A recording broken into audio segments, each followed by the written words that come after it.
Alrighty, thank you. That was beautiful. Thank you, Reverend Warren, for the meditation. That was lovely too. Today my message is your will versus God's will. And it's the power for this month, the 12 powers, and it is for August.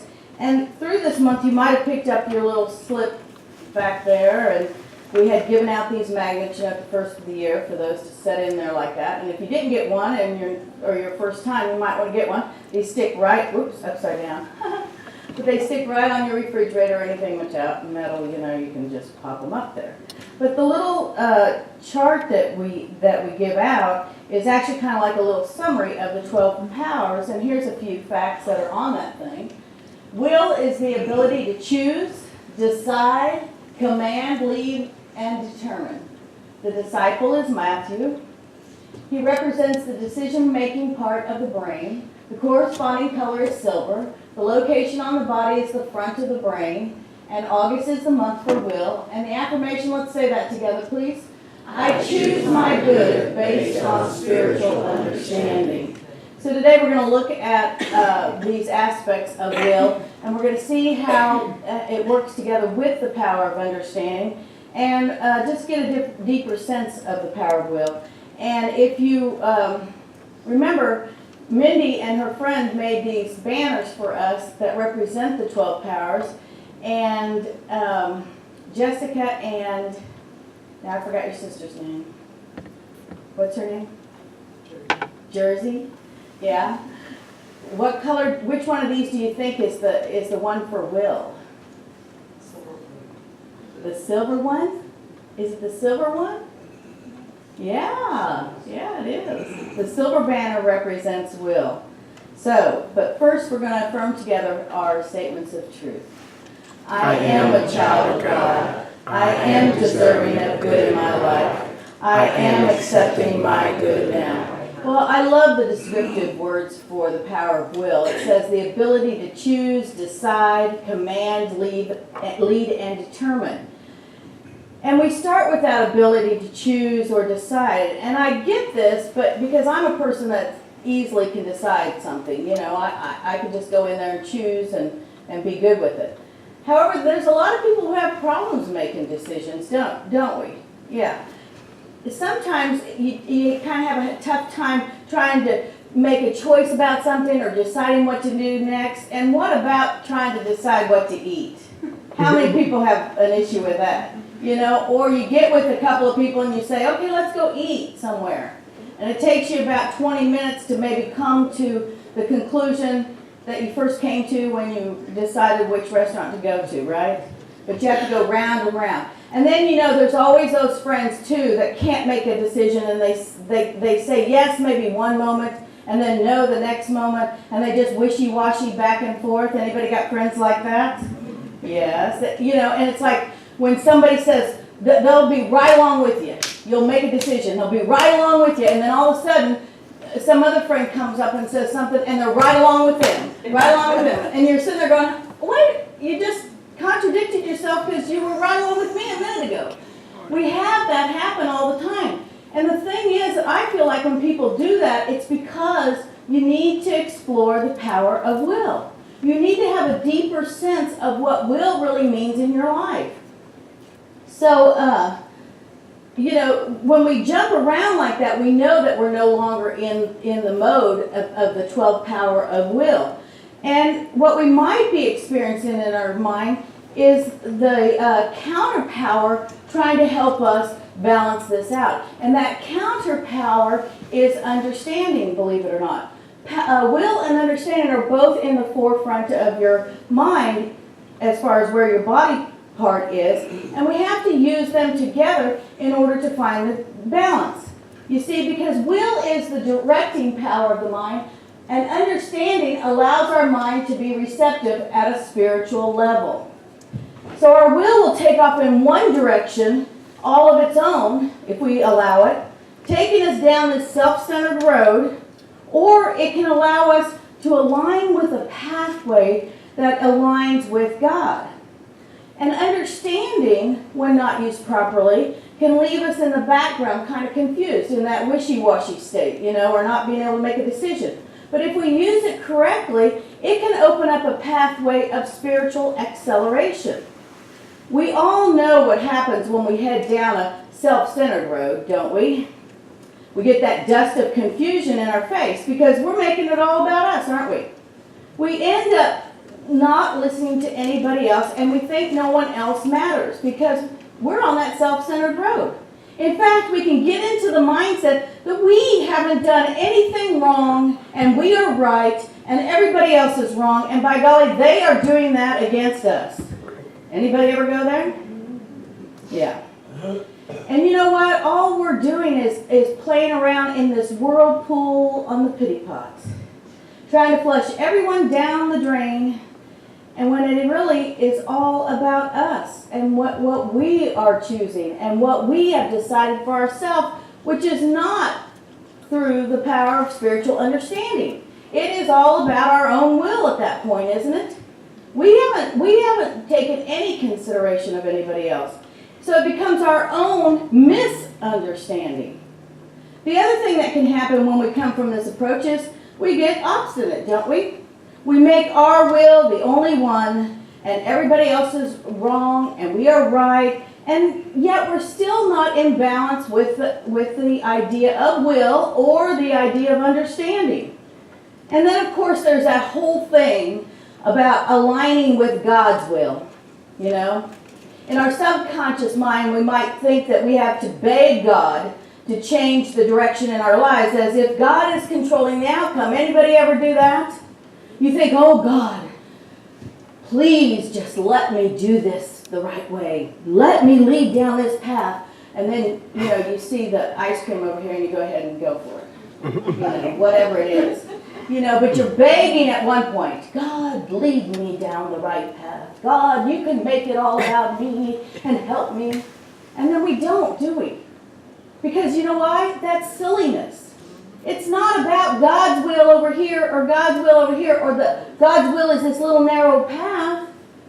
God's will is our will. It's all the same thing. We have to come to that conclusion. But when we stay in that place of it being about God's will, we start begging, don't we? I've done this. I'll admit it. God, if you just help me this one time, I swear I'll go to church on Sunday. I've said it. Haven't you? God, if you just help me this one time, then I am going to just be so prayerful and thankful, and I'll quit complaining, and I won't say anything negative, and I won't blame other people. We do all this beseeching, don't we? And then what happens? We get the thing, and we're like, yes. Then we go back to complaining or, you know, doing whatever we wanted to do because we got what we want. That's all we have to worry about is getting it whenever we want it. And the thing is that when I realized that I had done that, and yeah, I had gotten the things that I wanted, and I was like, it works. You know, this beseeching works, and it's because I'm so spiritual that it worked. No.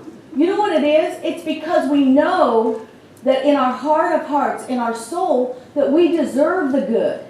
That we're ready to accept it in that moment because most of the time when we're beseeching or we're down on our knees, you know, like, God, please help me, or we're crying and sobbing, you know, in the bed saying, I need God's help, please help me. It's because we've hit this place where anything else above that is going to be good, and we'll be able to see the good. So it's our own perspective. And that's what happens. When we see the good, then all of a sudden we go, whoa, yeah, that's great.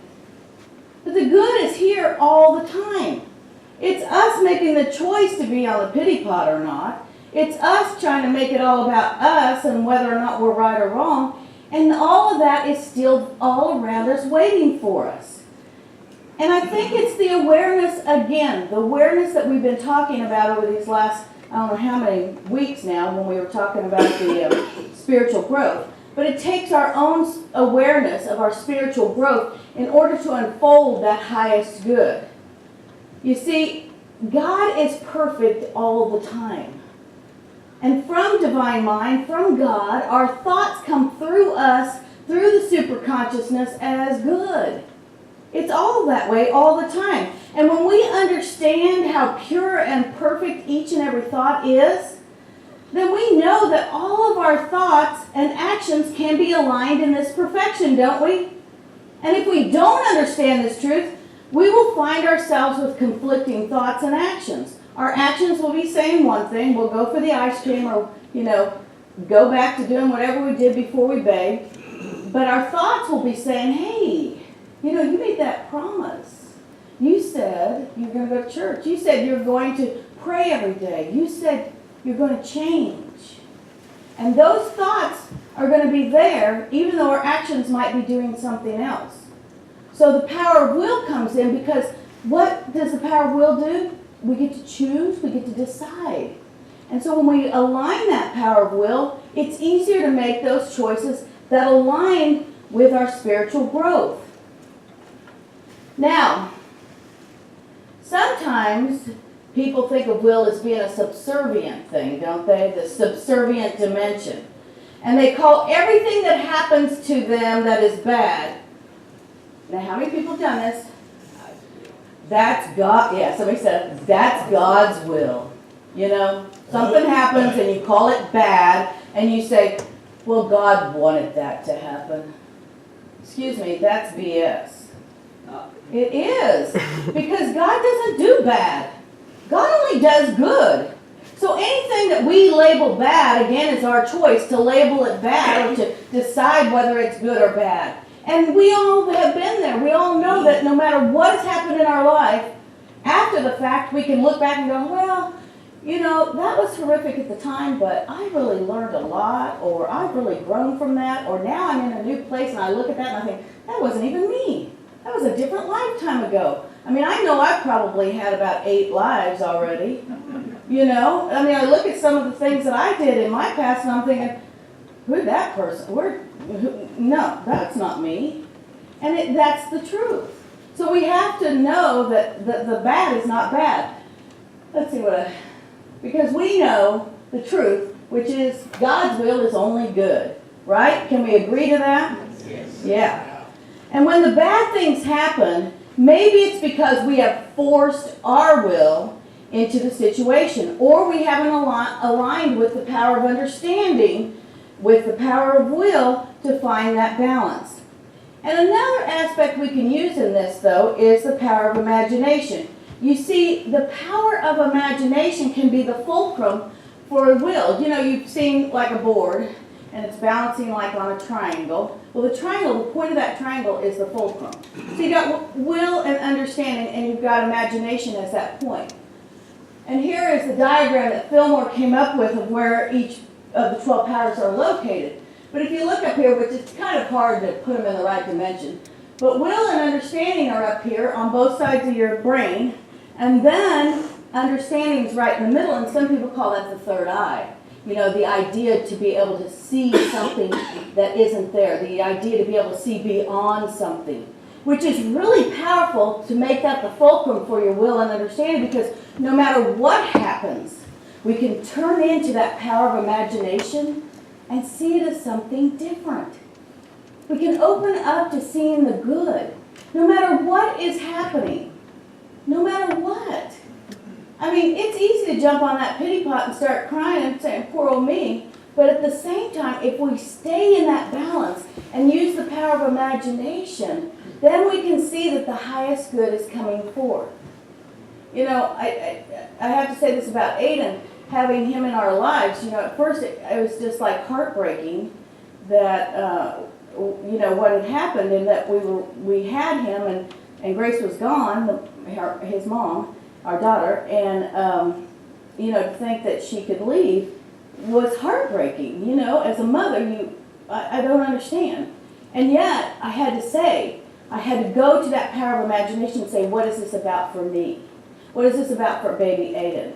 And all I can do is every morning wake up and say, today I'm going to have fun, I'm going to see the good, I'm going to send love, I'm going to send blessings. And that's what I've been doing.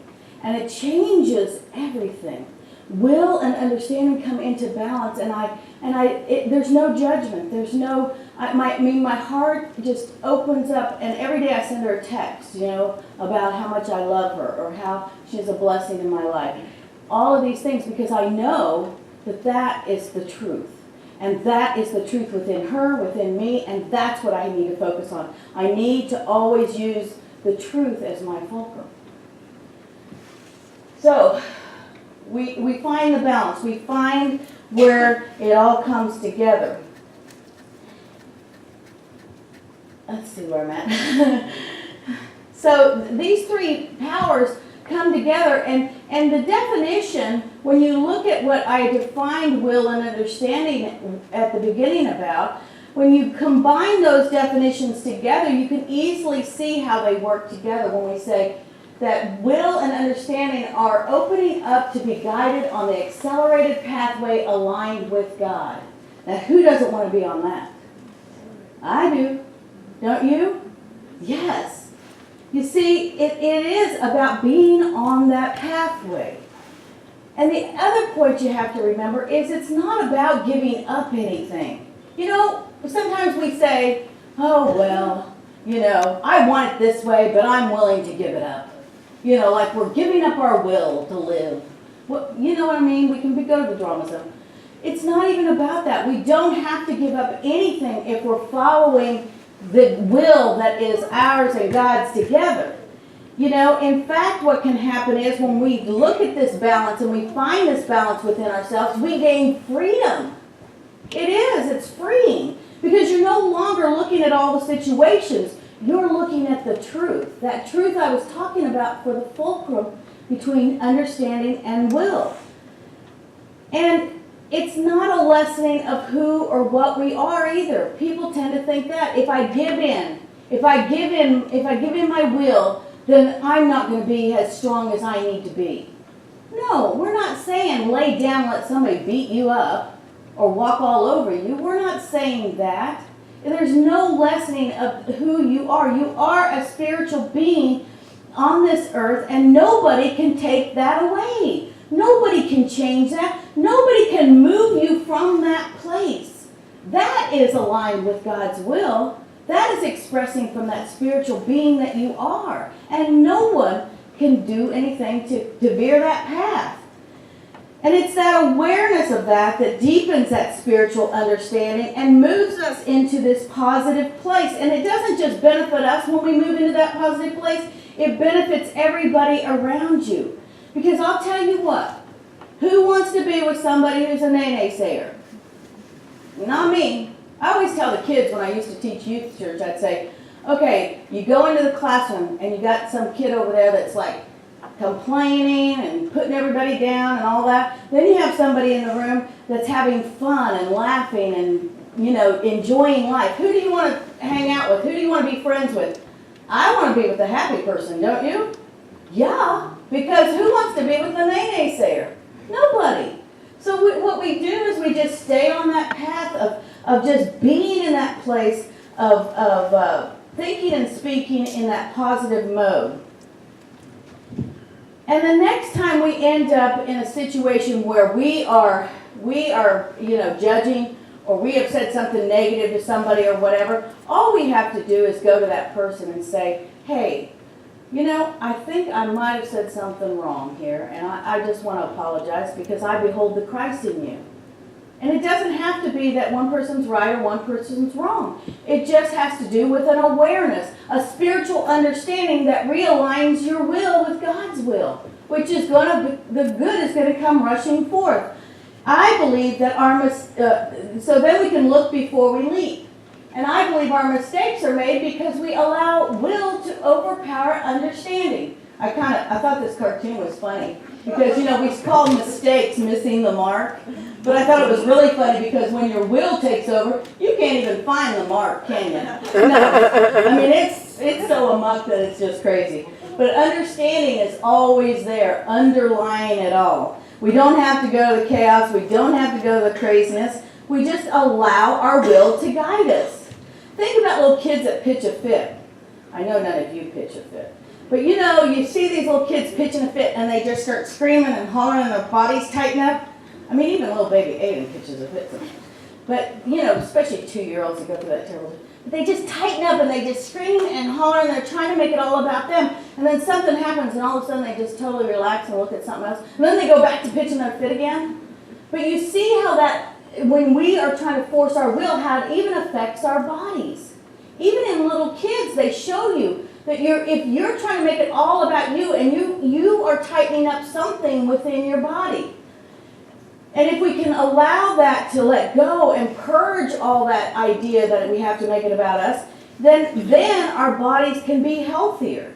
You see, I believe that if we are making it all about us and we're trying to force our will onto something, that's what causes the migraines, the muscle pains, the spasms, and or disease, because we are tightening up, aren't we? We're trying to, I mean, come on, there's some little kids that even, and some of you adults might do this too, but hopefully not. But you stomp and pitch a fit and everything. And you're sitting there doing that to your body too. It's not just what you're thinking. It's not just what your actions are. It's happening all within you. And it affects everything.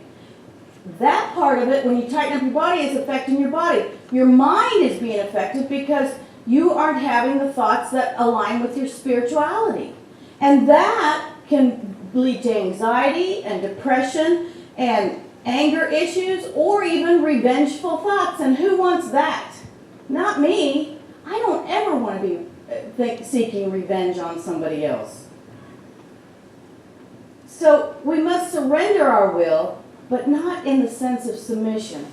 Not in the sense that we are surrendering a part of us.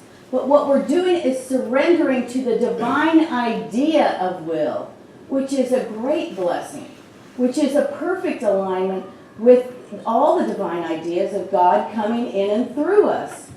And that brings forth the freedom to be able to relax our bodies and our minds and our souls, and everything comes forth through that. And a universal treatment we can always use is the idea of prayer meditation. We can use prayer and meditation as a universal treatment for everything. All we have to do is stop and breathe and take a little moment to recenter. Recenter and think about the fulcrum. And we can always affirm, let go, let God, right? How about everybody say that with me? Let go, let God. You see, Jesus prayed with when he went to the Garden of Gethsemane, and he gave the ultimate surrender. And he prayed with God. Now, a lot of people will say Jesus prayed to God, like a beseeching prayer. But I don't believe that, because that's not what Jesus taught. Jesus taught about the Christ within him was the Christ within you. So I believe Jesus was praying with God, knowing that the power of God was coming in and through him, and so was God's will, was aligned with him. So what he was doing is saying this prayer to align with God's will. And he said, let's say it together, not my will, but thine be done. And we can use this as an affirmation in our lives each and every day. Can you guys use that as an affirmation in your lives? Yes. And really mean it? Yes. Yeah, so anytime anything happens, anytime anything throws you off that path, just say those words. Let go, let God. Not my will, but thine be done. All brings us back to that balance, that point of balance. And that's when we can release and let go. Filmer wrote this in the text, Christian Healing. God is potential, unformed will. Do you understand that? So will doesn't exist without us. Because will is out there, but we don't know. If we weren't alive and we were just one with the Spirit of God, we would be one with the will all the time. We wouldn't know that there was a distinction between our will and God's will. You got that? God is potential, unformed will. Man is manifest God will or good will. Anytime we think about our own will, we align it with good and allow it to be good in our lives. When we link our will with the principle of divine force, we have superior executive capacity. That's huge, people. And at this point, we can make any condition that which we desire. It's our choice. We get to decide. We get to see it as good. And I don't know about you, but I want to see it as good all the time. No matter what happens, I want to be able to see the good. Because at this point, there's no longer our will and God's will. There's only one will. which is divine, moving in and through us, manifesting as our highest good.